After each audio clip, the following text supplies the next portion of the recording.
Bienvenue dans le monde qui nous rassemble et qui nous ressemble.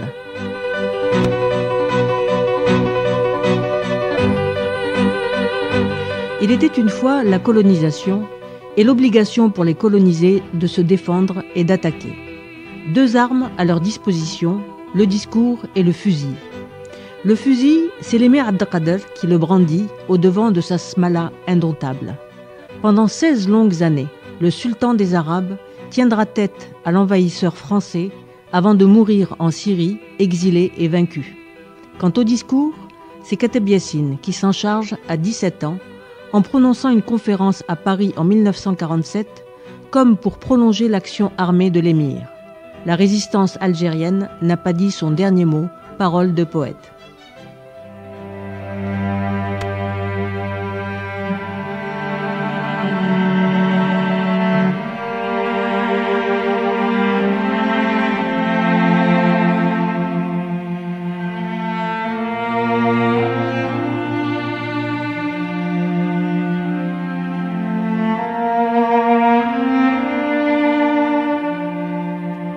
À Paris en 1947, Kateb Yassine raconte l'épopée de l'émir Abdelkader pour dire et rappeler aux Français que l'Algérie a été un État et une nation sous la bannière de l'émir Abdelkader. L'homme et la nation algérienne sont liés dans l'esprit de Kateb. Mieux encore, il est impossible de dissocier l'image de l'émir et l'idée de l'indépendance de l'Algérie. Le guerrier a guerroyé en son temps. Abdelkader n'est plus. Mais la guerre d'indépendance reste d'actualité. Elle est inscrite dans les étoiles comme une certitude.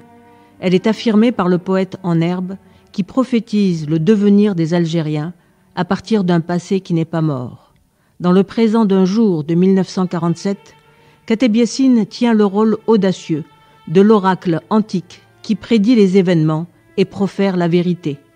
L'événement, c'est l'indépendance de l'Algérie et la vérité, c'est que l'exemple de l'émir est vivace, rendu tangible grâce à la présence d'un jeune Algérien qui dit ce que les dieux de la colère et de la justice ont décidé.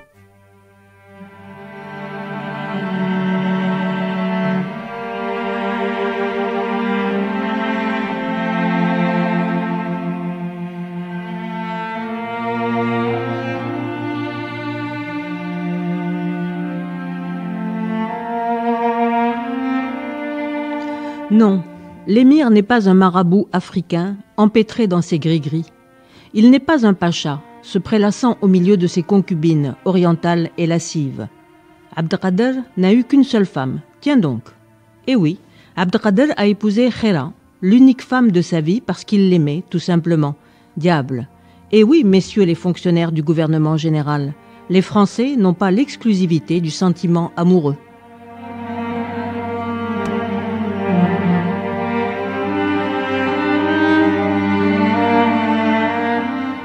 À l'intention de certains radoteurs, Kateb Yassine précise que, malgré l'horrible légende qui veut que tous les mariages arabes aient pour mobile l'intérêt, Abdelkader a aimé sa fiancée et il en a été aimé.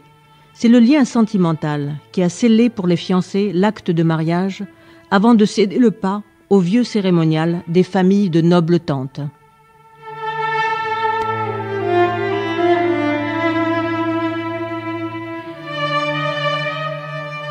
Au XXe siècle, il y a encore des vieux radoteurs pour croire encore que certaines races sont incapables d'amour. Heureusement, dit Kateb Yassine, qui connaît bien son sujet, 20 siècles d'une délicieuse poésie placent les Arabes à la tête des peuples amoureux.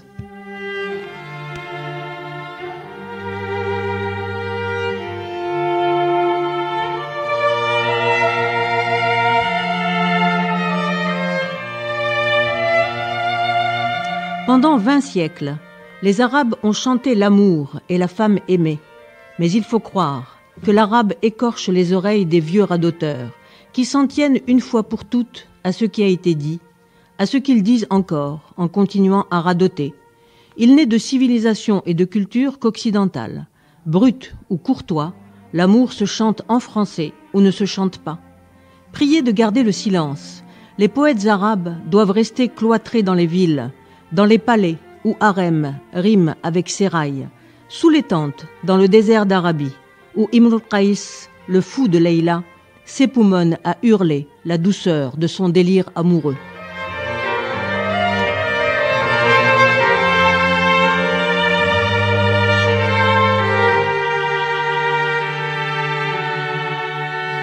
Triste vérité. Enfermé dans la langue arabe, les mots ne s'énoncent pas. Alors, Kateb Yassine s'annonce. Il franchit le seuil de l'inaudible, il traverse le mur du son, il pénètre dans une salle parisienne. Le poète arabe parle en français. Il ne chante pas encore son amour pour Nedjma. Il n'a que 17 ans. Il est amoureux fou de son pays et il le dit en tordant le cou aux vieux radoteurs, en leur enfonçant dans la gorge l'épine de la vérité. Et celle-là, je peux vous assurer qu'elle n'est pas triste du tout.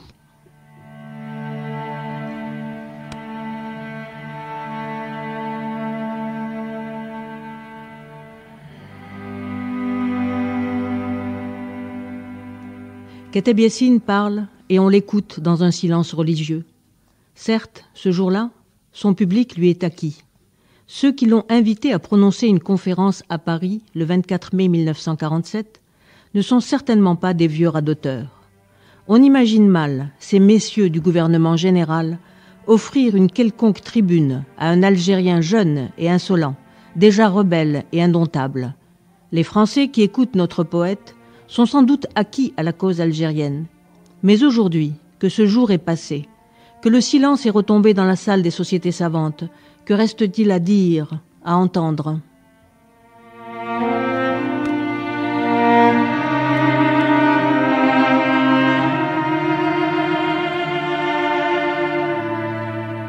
Certes, l'Algérie est indépendante.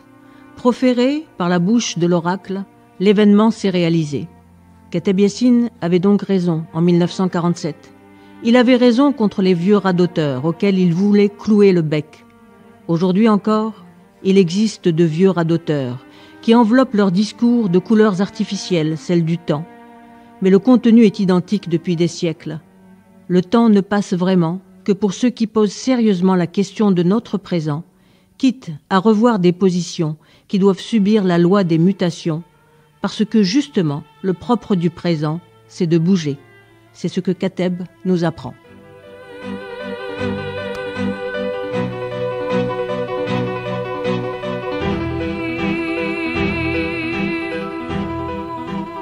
Au revoir et à très bientôt dans le monde qui nous rassemble et qui nous ressemble.